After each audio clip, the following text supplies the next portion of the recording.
Catherine Hartmann devant un magasin Nespresso, le spécialiste du café en dosette. Le groupe se veut durable et responsable, mais ses capsules en aluminium sont tout le contraire. Le greenwashing dans toute sa splendeur. Ce qui est fou, c'est qu'avec toutes les capsules Nespresso consommées au cours de l'année, on pourrait dresser une montagne de déchets alu de 8000 tonnes. C'est absurde.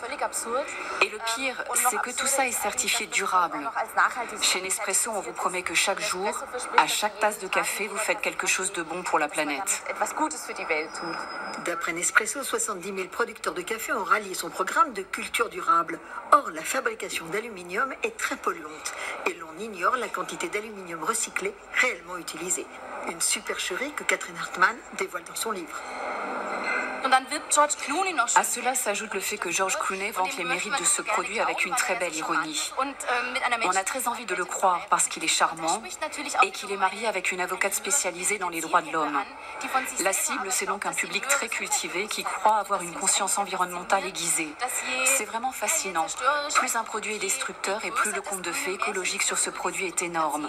On est prêt à croire tout et n'importe quoi le concernant.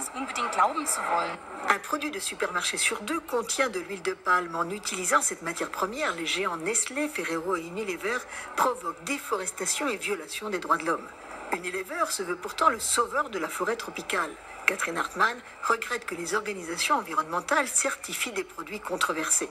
Une collaboration que le WWF estime toutefois nécessaire. Nous tentons de trouver ensemble des solutions, mais nous ne pouvons pas imposer toutes nos idées. Il faut beaucoup négocier, car chacun défend ses intérêts. Mais nous rencontrons les gens qui produisent de l'huile de palme parce que le problème, c'est bien eux, et ils doivent contribuer aux solutions. Pour le documentaire The Green Line de Werner Bothe, Catherine Hartmann s'est rendue dans les plantations de Sumatra et a rencontré des activistes. Sur place, elle n'a noté aucune amélioration liée à la collaboration avec les industriels. Mais cela, le consommateur l'ignore. Voilà pourquoi je pense que les mensonges verts et le greenwashing sont un énorme frein au changement au sein de la société. Donc, nous n'abordons pas la question politique de savoir comment, en tant que citoyens, nous pouvons reprendre le pouvoir.